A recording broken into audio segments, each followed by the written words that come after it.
What if I told you that your greatest victories aren't found in your achievements, but in the stillness of your own mind? What if the secret to elite performance on the field, in business or in life, had less to do with hustle and more to do with peace? Sounds backwards, right? But that's exactly what Jim Murphy teaches in his transformational book, Inner Excellence. And let me tell you, this is not your average self-help book. This is the playbook of world champions.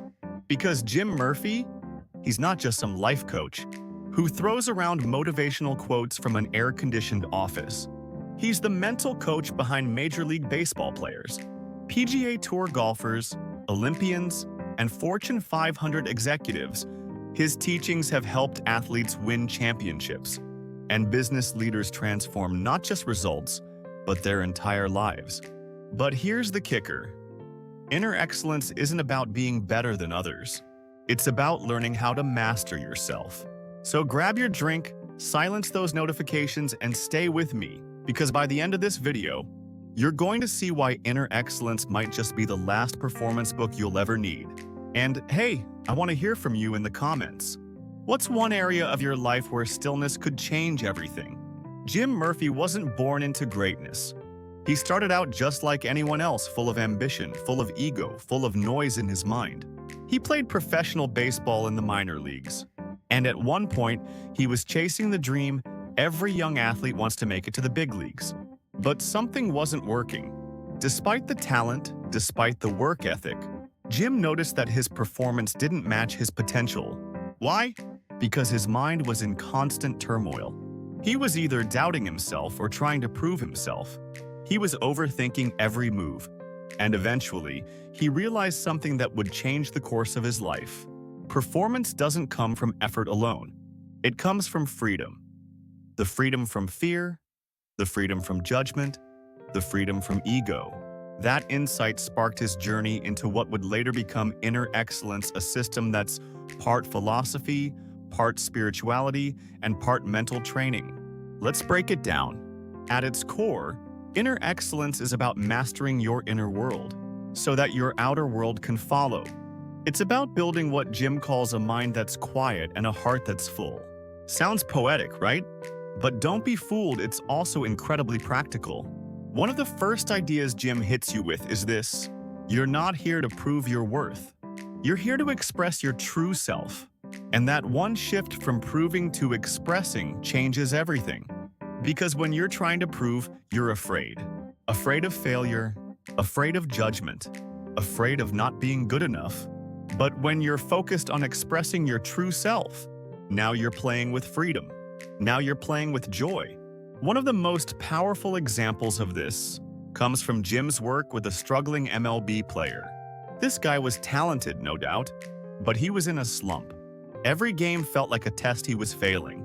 He was trying harder and harder and getting worse results. Enter Jim.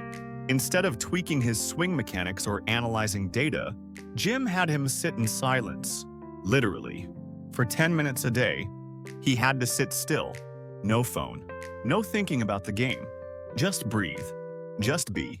At first, the player hated it. Said it felt like a waste of time.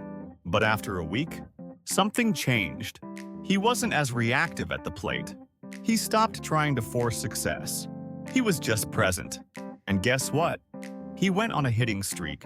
Not because of mechanics, because of stillness. Jim calls this building a still mind and a fearless heart. It's not about denying fear, it's about moving through it with love and trust. And this isn't just for athletes. One of Jim's corporate clients was a high-performing CEO. Revenue was up, investors were happy, but inside, he was burned out. He was constantly worried, constantly chasing. Jim challenged him with one question. What if you stopped trying to control everything? What if you led with love instead of fear? The CEO laughed at first, but then he tried it. He started meditating. He started writing daily reflections not to optimize, but to listen. And within 3 months, he wasn't just less stressed, his team started performing better. Because leadership flows from energy, and his energy had shifted. People felt it. They trusted him more. He was no longer reactive, he was anchored. Jim teaches that our biggest enemy is the ego, that voice that says, we're not enough, or that we have to be something to matter. The ego feeds on fear and control. But inner excellence is about surrender. And surrender is not weakness, it's power.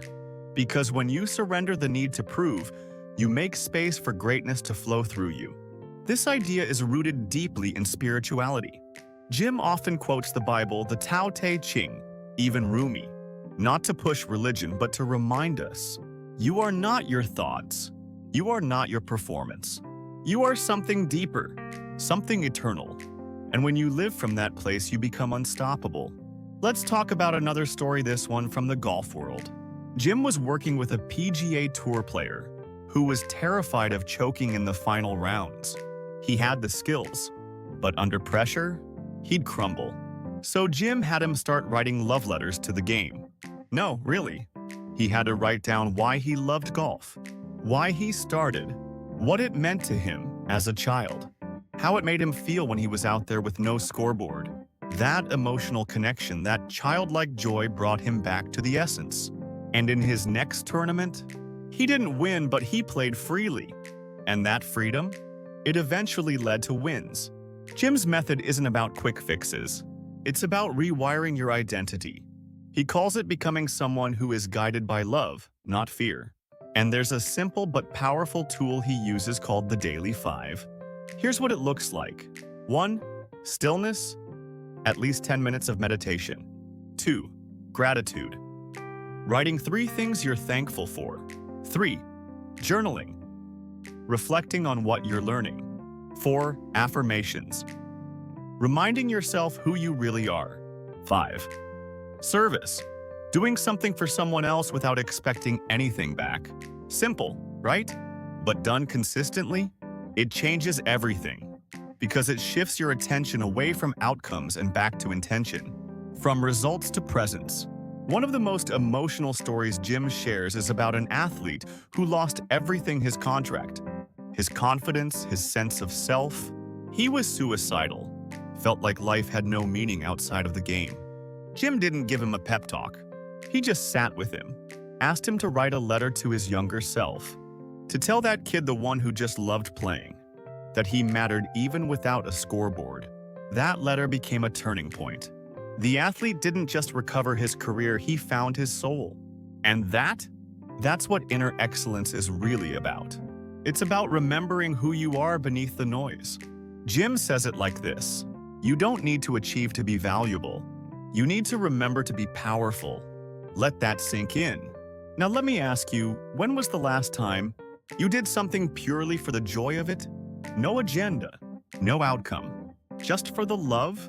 That's your clue. That's your compass. So how can you apply inner excellence? Start with this. Every morning, ask yourself one question. Am I being guided by love or by fear today? If it's love, keep going. If it's fear, pause and breathe, realign. Because the game you're playing, it's not about winning. It's about becoming. That's the power of this book. And maybe that's why inner excellence has quietly become a cult classic among high performers. It's not flashy. It doesn't scream for attention, but it transforms. One mindset shift at a time.